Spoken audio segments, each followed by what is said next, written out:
戦士ガンダムエイジ CD ドラマウェディングイブ。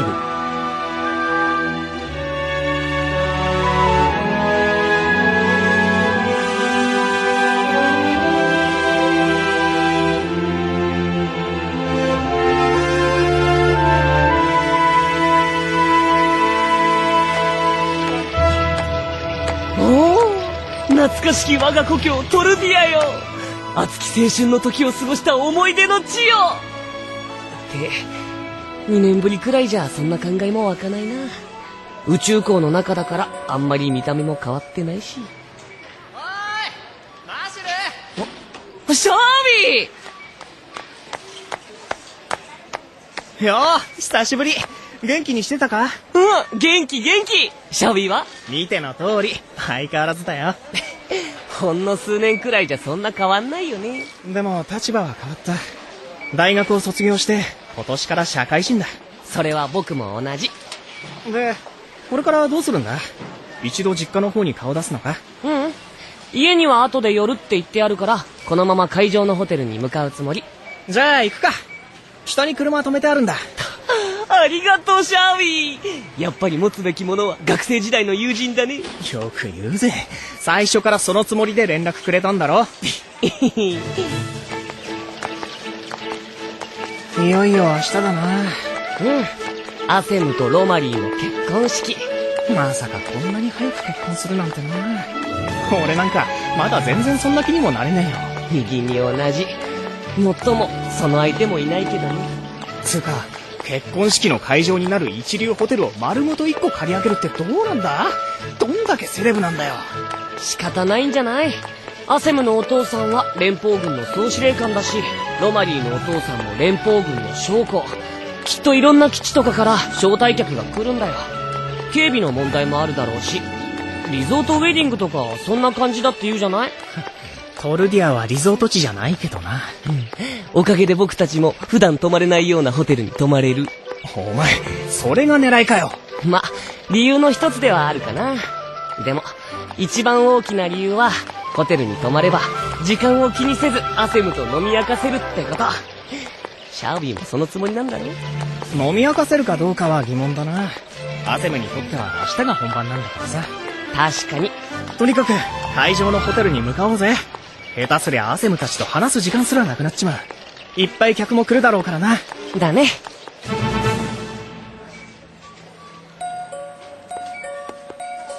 ここがコロニートルディアなのね、ウィルナ。そうよ。っていうかもうそれ何度目？ここがコロニートルディアなのね、ウィルナ。だからそれはもう何度も。ここが地球連邦軍総司令官フリット・アスの中将のご子息アセム・アスの少尉がお生まれになり、そしてお育ちになった場所なのね、ウィルナ。感激だわ。ちょっといいじゃん。さっきから一体何なの？恥ずかしいからやめて。周りの人たちが見てる。見られてるからやってんじゃん。は？ちょっとこっち来て。何よ。いい？私たちが今日ここまで来た目的は何？ロマリーとアセムの結婚式に出るため。そのアセムの父親は地球連邦軍総司令官フリット・アスの中将。ということはよ、総司令が招待した出席者はそのほとんどが連邦軍の上層部、エリート中のエリート、出世街道を爆走中のサラブレッドというわけよ。そうかしら。結婚式は格好の出会いの場とも言うからね。私はこのチャンスをものにして絶対玉の腰に乗る。そして人生の勝ち組になってみせる。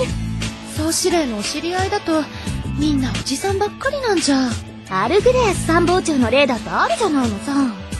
それに出席する人たちが自分の息子を連れてきてるって可能性もあるし。かなり分の悪い賭けだと思うけど。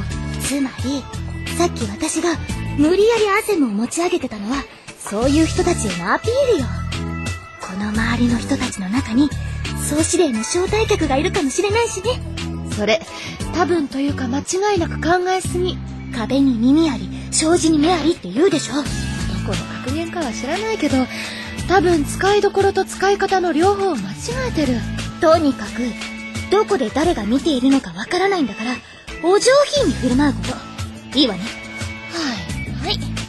一緒にいるあんたの評判はすなわち私の評判になるんだから、友達なら協力しなさい。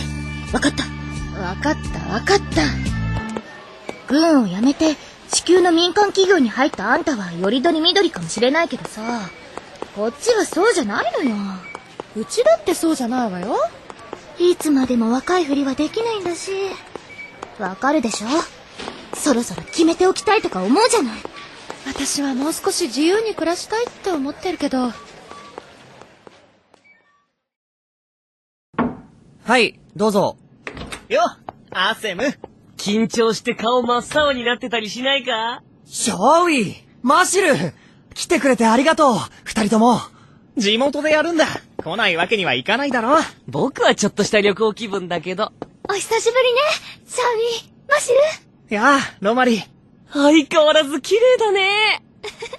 ありがとう。むしろこう、明日から人妻かと思うと、もっと色気が増したというか。バカ！なんでお前はそういう。ジョークだよ、ジョーク。軽いジョーク。時と場合を考えろよ。なあ、ロマリー。マシルだけ帰ってもらおうか。そうね。私もその方がいいと思う。ちょっと待ってよ！なんだよそれ！ロマリーまで一緒になってひどいよ！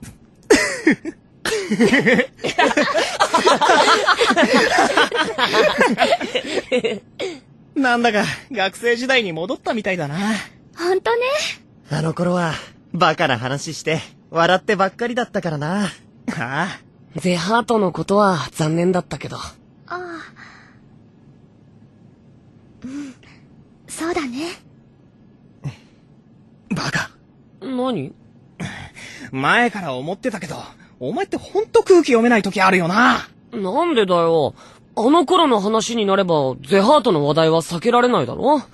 無理にそこを外してギクシャクするより、思い切って正面突破した方が、その後お互い気を使わなくていいじゃん？僕、何か間違ってる？だからってさ。いいの、シャーウィー。マシルの言う通りよ。けど。みんなで過ごしたあの時間は確かにあったし、私は忘れるつもりもない。それに、あの時間があったからこそ、私は今こうして、アセムの隣にいる。ロマリー。だから、いいの。そっか。ロマリーがそう言うんなら。ほーらね、僕の言った通りだ。お前ね。まあまあ。アセムたちがいいって言うんならいいけど。ところでさ、どうしてお前ら結婚式の時に使う控室なんかにいんの？そうだよ。僕たちてっきり君らが泊まる部屋にいるものだと思って上まで行っちゃったよ。ああ。明日の本番に備えて簡単なリハーサルをしてたんだ。隣の控室にはうちの父さんと母さんもいるよ。隣にいるの？お前の親父さんとお袋さん。うん。会ってく？いや、いいや。なんで？ちょっと苦手なんだよね、アセムのお父さん。あんまり会ったことないし、なんか怖そうだし。わかる。いや、俺は違うぞ。これから結婚式の二次会の会場チェックと準備をしなくちゃいけなくてだな。あ、裏切り者！何がだよ。いいって、気にしてないよ。それより悪いな、シャーウィー。二次会の幹事頼んじゃって。ほんと、ありがとう。いいよ。それこそ気にすんな。お前の親父さんがホテル丸ごと借り切ってくれたからこそ、会場をここの最上階にある展望レストランって即決できたわけだし。ああ、そうだ。伝えるの忘れるとこだった。何？ロッドアブスのやつ。仕事が忙しくて今日は来れないけど、明日の結婚式にはちゃんと出席するってさ。そっか。忙しくしてんだな、あいつ。今、スペシャルビルディングやってるんだっけ？そうだよ。コロニーの建造とか補修をする会社でね。今は地球近くのコロニーに派遣されてるらしいよ。お前らも、もう大学卒業だろ？まあね。僕はもうすぐモビルスーツの開発会社に入ってエンジニアの仲間入りさ。俺は弁護士事務所に入って弁護士の卵。すごいじゃない、シャーウィー。なんとか司法試験に合格できたんだ。けどこれで僕だけってことになるね。何が？元モビルスーツクラブのメンバーの中でそっち方面に就職したのは。おいおい、パイロットの俺を忘れるなよ。あ、そっか、忘れてた。こいつわざとだろ。でも、よかった。みんな自分の道を歩いて、それでこうしてまた集まれたんだもの。そうだね。何言ってんだよ。明日から人生の道を共に歩んでいく二人がさ。そうだそうだ。そっか。そう言われればそうだな。言うのが遅れたけどさ。おめでとう、アセム、ロマリー。おめでとう。ありがとう。二人とも。ありがとう。ちょっとローマリー、控室にいるならいるで先に行ってくれないと困るじゃないのさ。あんたたちが泊まる部屋にいると思って思わず上までってその人たち誰？誰は失礼でしょ。誰はイリシャさん、ウィルナさん。この二人は俺たちのハイスクール時代の友達で、シャーウィー・ベルトンとマシル・ボイドです。どうも。はじめまして。こちらの二人は私たちが乗ってた船のクルーで、イリシャ・ムライさんとウィルナー・ジャニスティさん。よろしく。こんにちは。ちょっとお邪魔だった？なんだったら少し時間を潰して。いえ、そんなこと。いいですよ。ちょうど俺たち出ようとしてたところですから。シャーウィー？いいから行くんだよ。それじゃあ、ごゆっくり。すみません。また後でな、アセム、ロマリー。あまた後で。来てくださってありがとうございます。村井中尉、ジャニスティ少尉。私はもう少尉じゃないわよ。あ、そうか。すみません。まあいいけど。結婚おめでとう。ロマリー、アセム。ありがとうございます。ありがとうございます、ウィルナさん。またこうしてお会いできて嬉しいです。私もよ。そんなことより、アセム。はい。そんなことよりって、まずはおめでとうでしょ、イリシャ。今日というか、明日の結婚式でもいいけど、あんたのお父さんの知り合いは来るの？父の、ですか？そうごめん、ロマリー。この子なんか変なスイッチ入っちゃったみたいで。いえ、気にしてないですから。それでどうなの？来るの？来ないの？早く答えなさいよ！来ますよ。父の知り合い。本当？それって連邦軍の上層部？連邦政府の高級官僚？大企業の御曹司？なぜに最後だけ御曹司？いえ、そういうんじゃなくて、父の昔からの友達とか。ディケ・ガンヘイル中尉が来ますよ。そらアリーサの親父。なんかすみません。別に謝らなくていいわよ。この子はあなたたちの結婚式で結婚相手見つけるんだって息巻いちゃってさ、玉の腰狙ってんのよ。そういう人たちは来ませんね。なんでよ！父、そういう派閥とか嫌いなんで、軍の上層部の人とか呼んでないんですよ。極力、少人数でやろうって話になって。なので、私の家の方からもあまり呼んでないんです。すみません。だから謝らなくていいって。それじゃあせっかくここまで来た意味がないじゃないの。失礼ね、あんた。結婚祝いに来たんでしょ？他に誰かいないの？誰か。あんたたちの友達関係でもいいからさ。俺らの友達関係ですか？考えなくていいって。そうだ。いるの？さっきここにいたやつなんですけど。どっち？背の高い方？メガネの方？背の高い方です。シャーウィーって言って、あいつ、今度弁護士事務所に入って、弁護士の卵になるそうですよ。弁護士！わかりやすく目の色が変わった。この際だから、弁護士でも我慢しましょう。弁護士でも我慢って、どんだけ理想高いのよ、あんた。よっしゃ！そうと決まれば、いっちょ、あの小僧をキープしてやろうじゃないの。ほんと失礼よね、あんた。村井中尉には悪いことをしてしまったかな。それを本人の前で言ってはダメよ、あなた。それくらいわかっているよ。いよいよアセムも結婚か。どうしたの急に。いや、まだまだ子供だと思っていたが、もうそんな年になったのかと改めて思ってね。そうよ。もうすぐあの子も私たちが結婚した年と同じになるわ。そうか。ええ。私たちが結婚してからもうそんなに経つのか。振り返ってみれば長いようであっという間だったようにも思えるわ。あ結婚して子供を育てて、その子供が新しい人生へと旅立っていく姿を見送って、そうして私たちは年を取っていく。君には今まで苦労をかけたな、エミリー。あら、いきなりどうしたの？私は仕事ばかりを優先して家に帰ることが少なかった。それでもアセムとユノアがまっすぐ育ってくれたのは全て君のおかげだ。感謝している。私はあなたと結婚するときに一つだけ心に決めたことがあるの。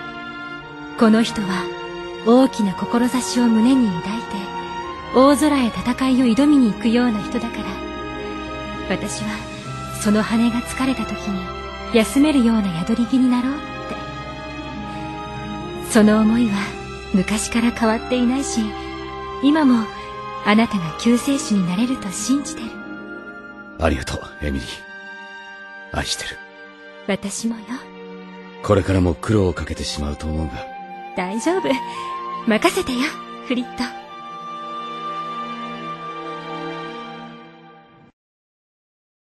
ト。のやつ、手伝えって言ったのに逃げやがって。テーブルはこの数で足りてるよな。椅子も OK。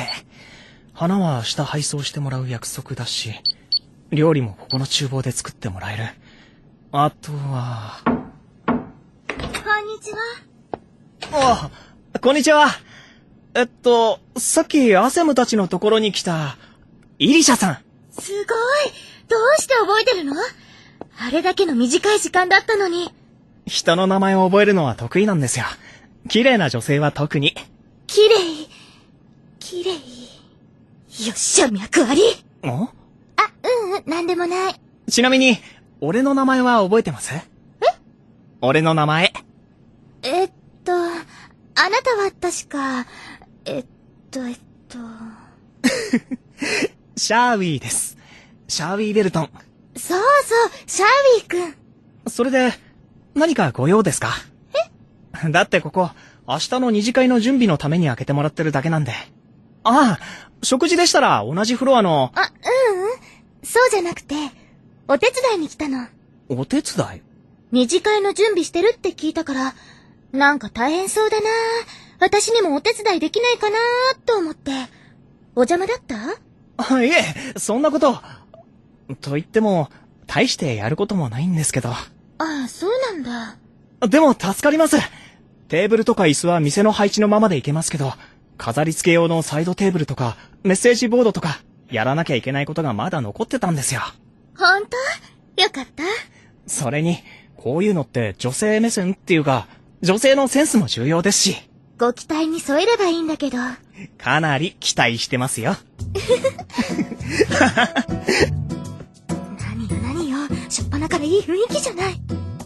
イリシャさん？なんでもない。それにしても、どうして自分たちで準備しているの？普通なら、ホテル側とかレストラン側がほとんどやってくれるでしょ？まあ、そうなんですけどね。このトルディアは、アセムとロマリーの生まれ故郷だし、俺も二人の友達ってことで幹事を引き受けたから、アットホームっていうか、ホームパーティーみたくしたかったんですよ。気兼ねなく、誰でも楽しめるような。素敵ね。まあ結局、料理とか飲み物とかはお店任せになっちゃうんですけど。それでも、きっと楽しいパーティーになると思う。へえ。何？私何か変なこと言った？私の顔に何かついてる？いえ、そうじゃなくて、最初アセムたちの部屋に入ってきた時、威勢がいいっていうか、男っぽい印象を受けたんで、そんなことを言ってもらえるとは思わなかったんですよ。まあ、見た目のせいかもしれないけど、よくそういうこと言われるわ。おかげでこの年まで独り身よ。そんなにお綺麗なのに、もったいない。お上手ね。いえ、本当に。そういうシャービー君はどうなの？彼女とか。いや、俺も全然、寂しいもんです。よっしゃ、第一関門クリア。は？こっちの話。それじゃあ、飾り付け用のサイドテーブルを並べたいので、少し手伝ってもらえますか？わかったわ。サンジがイメージしてる二次会のプランニングを邪魔しちゃ悪いよね。というわけで、自主的に手伝いを辞退してきたわけだけど。さて、僕はこれからどうしようかな。適当にホテルを出て、そのあたりをぶらつこうか。もう、何やってんですか、マックス少尉。完璧に遅刻ですよ、これ。本番は明日なんだから遅刻じゃないし、そんなに急ぐことないだろ、アリーサくん。アセムたちと話す時間がなくなっちゃうじゃないですか。まったく、少尉が宇宙港のトイレで30分もこもってたりするから。言っておくけど、僕は身だしなみのチェックをしていただけで、他に理由はないんだぞ。本当だぞ。はいはい。危ない。うわ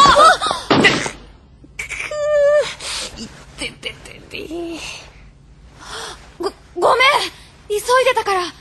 大丈夫か？平気です。すみません。僕も前をちゃんと見ていなかったから。かわいい。なんでもないです。ただの独り言です。そう？それならいいんだけど。まったく、男の人とぶつかって、女の方が平然としてるなんてね。少尉うるさい。ほんとごめん。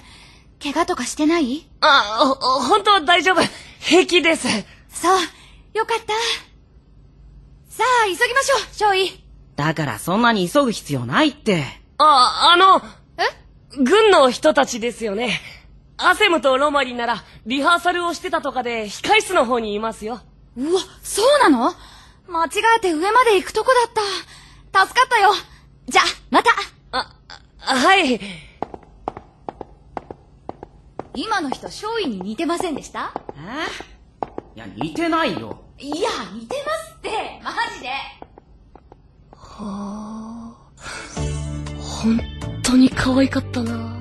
あの青い髪の人。またって言ってたし。これはチャンスかも。しまったー！名前聞くの忘れてたー！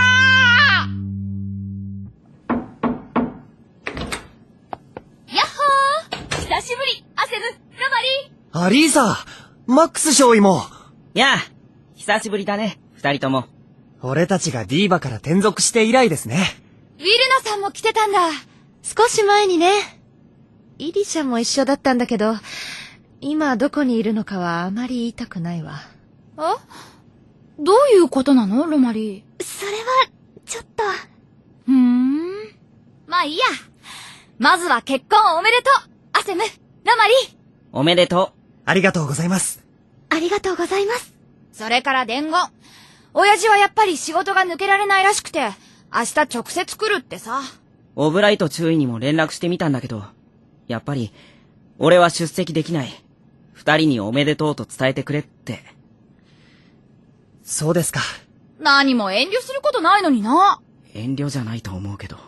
同じような話をさっきまでしてたわ。ミレース艦長は明日来られそうだって。アラン、エル、オディオは、それぞれ作戦行動中で無理。なんだろう、作戦行動中って。演習かな？あれじゃないの？ほら、オルフェノア元首相の事件の後、強化されるようになった反連邦組織の摘発とか。アセム、何か聞いてる？いや、俺は何も。あら？ロマリー。はい。どうしたの？顔色真っ青よ。そうですか？気分でも悪いのか？そうじゃない。多分、ちょっと疲れただけ。そうだよな。朝からひっきりなしに挨拶する人が来てるだろうし、そりゃ疲れもするよ。いやいや、僕たちもその一人だって自覚しようよ。少し横になった方がいいんじゃないか。隣の部屋に母さんもいるし。大丈夫。一人で行ける。ごめんなさい。せっかく来てもらったのに。いいわよ、そんなこと気にしなくても。そうそう。ほら、行った行っすみません。ありがとうございます。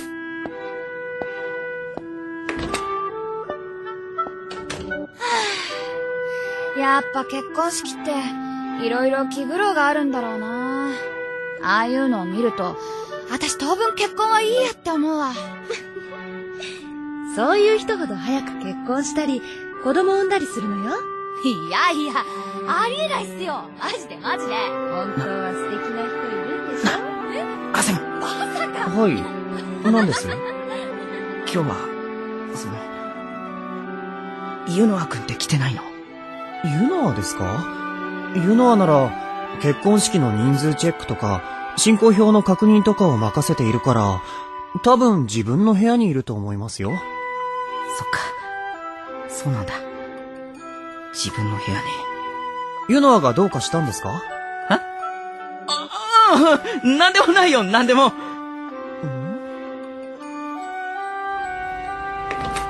あら、ロマリー。どうしたの？顔が真っ青よ。すみません。少し疲れちゃったみたいで。大変。さあ、早くこっちのソファーで横になって。すみません。大丈夫なのか？明日の式に何か問題は？いえ、大丈夫です。多分。何かあれば早めに言うことだ。いざとなれば式の時間を遅らせることもできる。いえ、そこまでは。大勢の方に迷惑をかけてしまいますし、本当に大丈夫です。はい。ん？あなた。わかっている。すまないが、しばらく席を外す。ビッグリングに連絡を入れなければならないのでな。あとは頼んだぞ、エミリー。はい。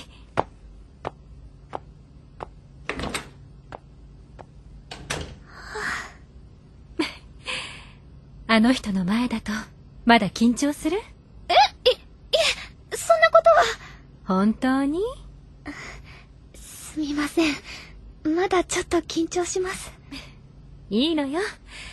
あの人いつも仏頂面だし、話す言葉もきつい感じだから、大抵の人がそうなの。そういう意味では、損しているのかもしれないわね、あの人。あら、どうしたの？私、何か変なこと言ったかしら？いえ、明日の指令のことをそういう風に言うの、初めて聞いたもので。すみません。当然ですよね。ご夫婦なんですから。さあ、早くこちらに来て横になりなさい。少し楽になるわ。はい、すみません。あの人ね、ああ見えてすごく優しいところもあるのよ。アセムにも話したことないんだけれど、聞きたい？もしよろしければ、ぜひ。いいわよ。私たちはこれから家族になるんだから。あれはね、まだお腹の中にアセムがいる頃だったわ。はい。はい、わかりました。いえいえ、仕方ありませんよ。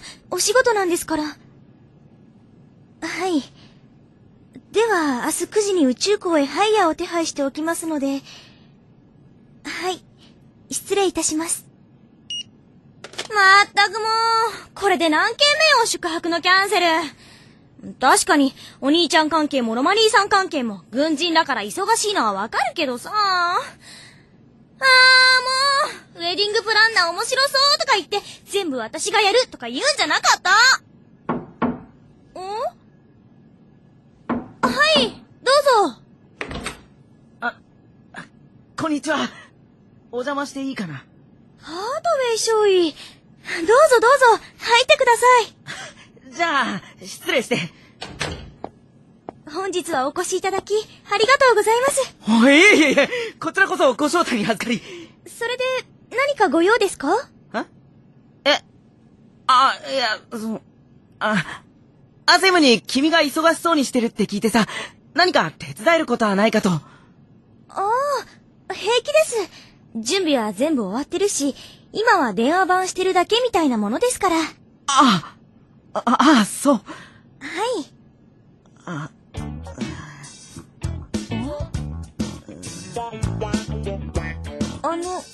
ードウェイ少尉？はい！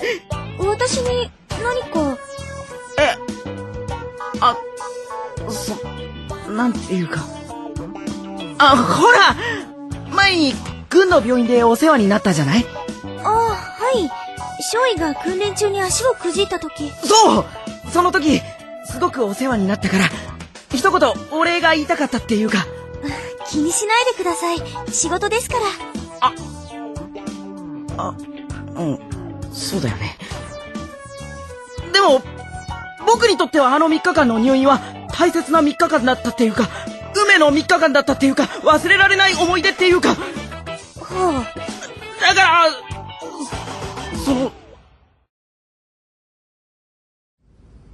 アセムの時はね、すごく難産だったの。難産ですか？もう、本当に生きた心地がしなかったくらい。そんなに？予定日を1週間過ぎても、出産の兆候が現れなくてね。この子はきっと甘えん坊で、まだお腹の中にいたいんだ。なんて冗談を言ってたんだけど、そうも言っていられなくなって、病院に行って出産を促す処置をしたの。そうしたら、すぐに陣痛が始まって、だけど分娩室に入ったら陣痛が強まったり弱まったりの繰り返しでね、なかなか出てきてくれなかったの。ようやく陣痛が短くなってきたと思ったら、それでもダメで8時間くらいずっと痛みっぱなし。そんなに？途中で意識は遠のくし、脱水症状みたいにはなるし、体力を消耗しすぎて、このままでは母子ともに危険ですなんて先生たちの声は聞こえてくるし。でもその時ね、あの人がずっと私の手を握っていてくれた。結局生まれてくるまでに1日近くかかったんだけど、その間ずっと。すごい。終わった時にはもう2人ともクタクタ、疲れすぎちゃって、少しでも早くアセムを見たかったでしょうに。それでもあの人は私のそばにいてくれた。もっとも出産の終わった私に言った最初の言葉が、子供を産むというのはモビルスーツで戦うより大変なものなのだなっていうのはあの人らしいけど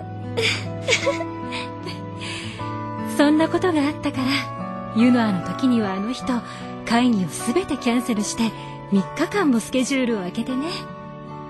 でもユノアの時はあっさり生まれてきて拍子抜けしてただからあの人は優しいの。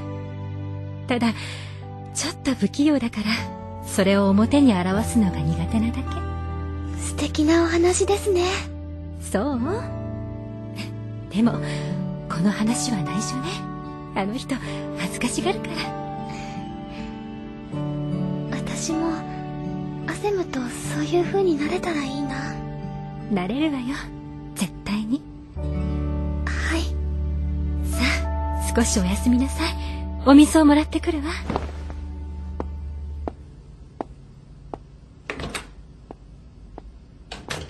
でも私は。へえ、マシルはモビルスーツ開発会社に入るんだ。将来はデザイナーっていうか設計に携わる仕事がしたくて。すごいじゃん。いきなりファーストネーム。じゃあ将来マシルの作ったモビルスーツに乗ったりするかもな。そん時は最高に強いモビルスーツを作ってくれよ。ガンガン敵のモビルスーツを倒せるようなやつをさ。任せてよ。絶対作ってみせる。お、頑張れ。なんだよいい雰囲気じゃないか。これならもしかすると。じゃあまたなマシル。なんで、ちょっと待ってよ。いいって気を使わなくても、どうせアセムあたりに頼まれたんだろ。は？ウィルナさんはショッピングに出かけちゃったし、マックス少尉はどっか行っちゃったし、私が一人でいるから退屈しないようにってことなんだろ。違うよ。パイロットは長期単独航行の訓練も積んでるんだ。暇ぐらい一人で潰せるって。だから違うってば。アセムにお気遣いありがとうって伝えといてくれよな。言っちゃう。なんとかしないと。なんとか。何？君トルディア初めてなんでしょ。僕地元だし、よかったら安く買える店とか観光スポットとかいろいろ案内しようか。いい買い物とか興味ないし、観光スポットとかもっと興味ないし。じゃあさ。だから私は一人で平気だって。じゃなくて、僕に、パイロットとしての経験談とか聞かせてくれないかな？ほら、僕、これからモビルスーツの開発に携わるわけじゃない？その時、パイロット側の意見というか、実際に乗っている人にしか気づけないことってあると思うんだよね。もちろん実戦配備されれば、各パイロットに合わせて現場でカスタマイズすることは知ってるけど、その根幹の部分にもそういうのは必要っていうか、だから。あんた、真面目なんだね。いや、そういうわけじゃ。いいよ。私でよければ話してあげる。本当？ああ。それで、何から聞きたい？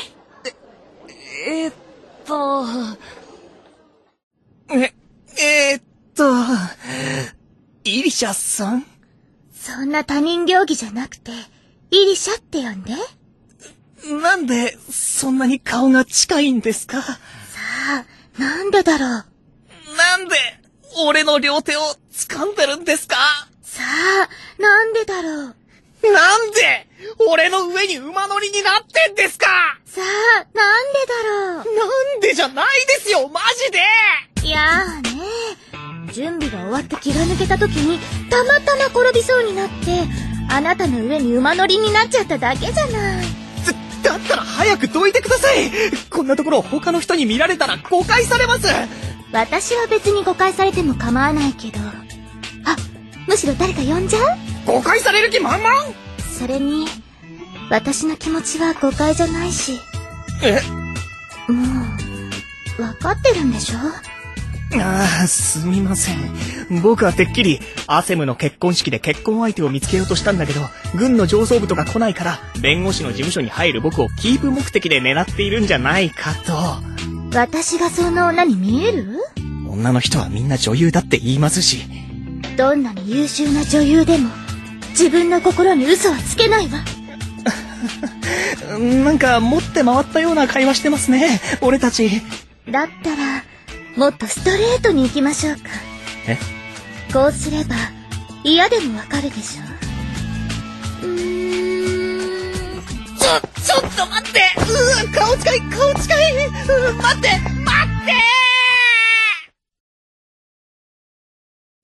アセム。父さん。どうしたんだ？廊下の真ん中でぼんやり外など眺めて。ちょっと。明日のことか。それもあるけど、これからのことっていうか。不安か？全くないって言えば嘘になるけど、今は嬉しさの方が大きいかな。そうか。父さんはどうして母さんと結婚しようと思ったの？なんだいきなり。いや、今までちゃんと聞いたことなかったからさ。なんとなく。そうか。なんとなくか。別に話したくないんだったらいいよ。無理にとは。いや、そんなことはないさ。ただ、お前が期待するほど面白くはないかもしれんぞ。別に面白さは期待してないよ。私は今まで打倒ベーガンのためにただひたすらまっすぐに突き進んできた。脇目も振らず何事にも流されずに。私は決して歩みを止めず、私のスピードについてこられない奴はそのまま放置してきた。愚鈍な奴だと切り捨ててな。そしてふと気づいた時には私の周りには誰もいなくなっていたよ。まさに孤立無援という状況だった。父さん。だがそんな時、ふと一人だけ私のそばについてきて支えてくれる人に気づいた。それがエミリーだ。エミリーはずっと私のそばにいて私を支え、必要な時には言葉をかけてくれた。その優しさと強さに気づいた時、私はエミリーにプロポーズしていたよ。そうなんだ。どうだ？あまり面白くなかっただろう。そんなことないよ。聞けてよかった。そういうお前はどうしてロマリーと結婚しようと思ったんだ？私の話を聞いたんだ。今度はお前の番だ。あまり面白くないかもしれないよ。構わんさ。俺、彼女のことを守りたいって強く思ったんだ。本当に、本気でそう思った。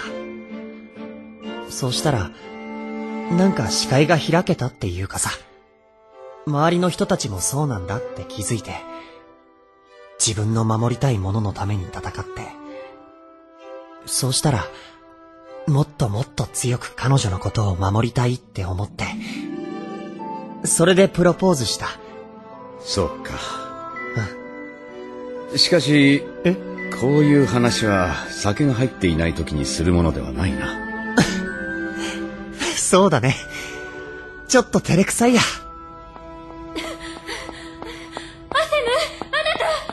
コーソン。エミリー、どうした？ロマリーがいなくなっちゃったの。え？私がちょっと部屋から離れた間に姿が見えなくなってて。ちょっと待ってよ。それってどういう？いなくなったと判断するのは早すぎるのではないか？でも、控え室にもいないし、アセムとロマリーの部屋にもいないし、いろいろ探してみたけど見つからないの。アセム、どこか心当たりない？心当たりって、このホテルに来たのも今日が初めてだから。ホテルの従業員には聞いてみたのか？あまり大ごとにしたくなかったから、今はまだ。子供ではないんだ。そのうち戻ってくるだろう。でも。心配しすぎだ。アセム、本当に心当たりがない？あなたにならわかるはずよ。よく考えて。ロマリーの行きそうなところ。ロマリーの。だから、僕が訓練中に怪我したことも、ユノア君があの病院にいたことも、ましてアセムの妹だったってことも、すべて運命だったっていうか、だからこそこうしてまた会えたわけだし。でも誤解してほしくないんだけど、こういうことは誰にでも言ってるわけじゃないよ。今までほんの数人しか。嘘！ごめん、見え張った。そんなことなくて、だから僕は。すみません。何を言っているのか。だから僕は。すみません。そろそろ私も時間が。ユノア君！はい。もうほんと、あん時は焦ったよ。いきなり左肩が上がらなくなるからさ。だから無理やり関節をねじるようにバキって可動域広げてさ。って、聞いてる？こんなに女の子と話が弾んだのは初めてだ。やっぱり、僕の目に狂いはなかった。おーい。どうした？そんなに硬い顔して。腹でも下したか？このチャンスを棒に振ったら、きっと僕は一生後悔する！おい、マシル。アリーサさん！何？ユノア君！僕は君のことが好きだ！僕と付き合ってくれ！アリーサさん！最初に会った時から気になってました！僕と付き合ってください！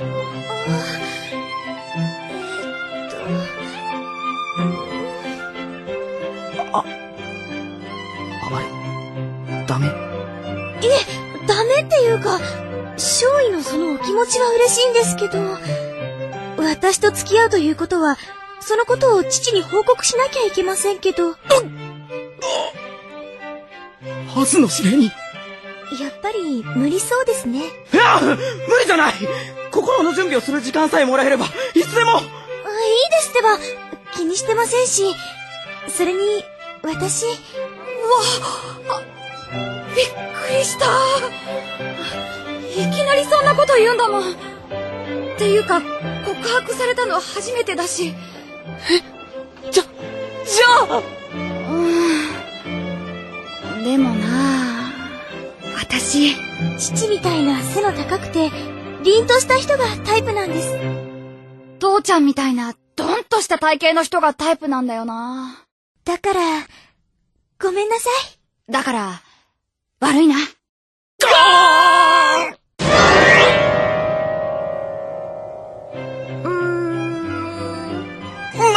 ってってば！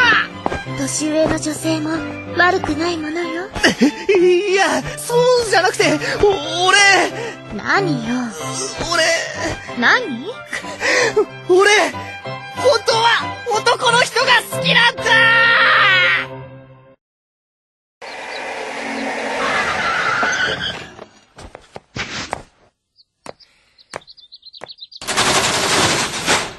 やっぱりここにいたね、ロマリー。アセム。君がこのタイミングで行きそうな場所って言ったら、ここしかないって思ってたよ。スージーマスコビースクールのモビルスーツクラブの部室。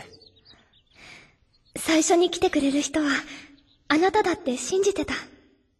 そっか。ここには、私たちの思い出がたくさん詰まってる。そうだね。ほら、見て見て。私たちの写真の他にも、こんなに新しい写真がいっぱい。俺たちが卒業してから何年も経ってるし、新しい部員たちも入ってきてるらしいからね。ここで私は、あなたと出会って、シャーウィーたちと出会って、楽しい学生時代を過ごした、忘れられない思い出。ロマリー、もしかして君はまだ。違うの。そうじゃない。私はここに勇気をもらいに来たの。勇気？そう。あなたに告白する勇気。え？あなたのことが好きよ、アセム。他の誰よりもあなたのことが一番好き。ロマリー。どうしてもこのことはあなたに伝えたかった。結婚式の前に私の気持ちをあなたに。学生の頃の私は自分のことをちゃんと考えられなくて、軍に入ってからもそうで、あなたを振り回してばかりだった。でもあなたは私のことをちゃんと見て守るとまで言ってくれた。だから私も言います。私と結婚してください。私があなたを幸せにしてあげる。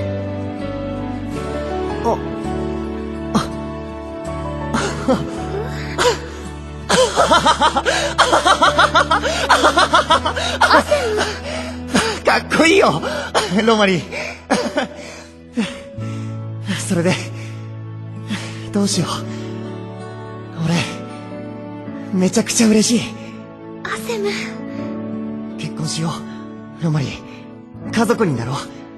それで、一緒に幸せになろう。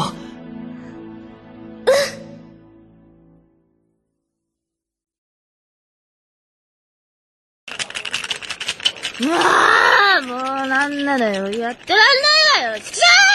ちょっとイリシャ飲みすぎ。明日結婚式があること忘れないでよね。うるさい。これが飲めずにいられますか。あんたもとことん付き合うのよ。わかった？っていうか、なんで僕も付き合わされて。そんなこと言わないでよ。僕一人であの二人の。っていうか、イリシャさんの相手できるわけないだろ。さっき会った人たちばかりなのに。細かいことは一個なしで。ああ、もうこの酔っ払い。それよりさ、君の友達、本当にそっちなの？そんなわけないですよ。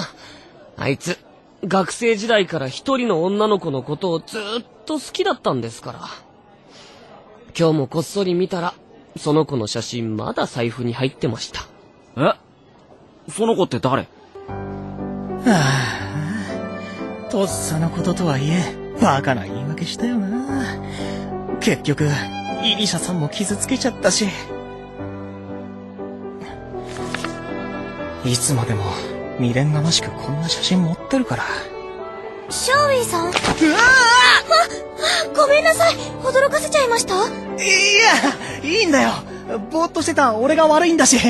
それに、写真握りつぶしちゃって。いや、ちょうど捨てようと思ってたから。それで、何？フロントの人が明日の二次会で使う飾り付け用の花がホテルに届いたから受け取りに来てくれって。本当に？参ったな。届けるのは明日にしてくれって頼んでたのに。ありがとう、ユノア。いえ、全然。参ったな。どこで連絡ミスったんだろう。まあいいや。届くのが遅れるよりマシか。でもな。今シャービーさんが捨てた写真に写ってたのってロマリーさん？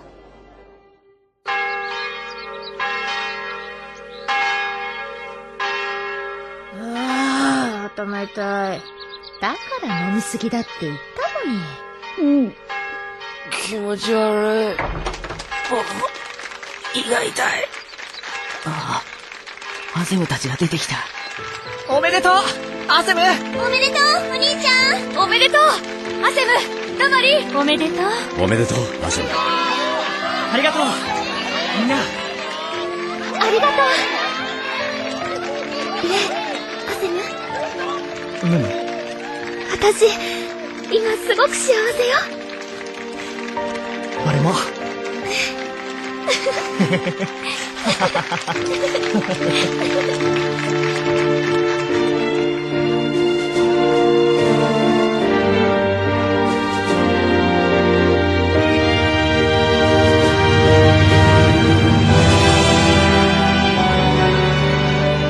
アセムアスノ、江口拓也、ロマリー・ストーン、花澤香菜、シャーウィー・ベルトン、石井和孝、マシル・ボイド、梶裕貴、アリーサ・ガンヘイル、星水亜美、マックス・ハートウェイ、坂口大輔、イリシャ・ムライ、川澄彩子、イルナ・ジャニスティ、能登まみこ、フリットアスの井上和彦、エミリー・アスノ、遠藤彩、ユノア・アスノ、大亀アスカ。以上でお送りいたしました。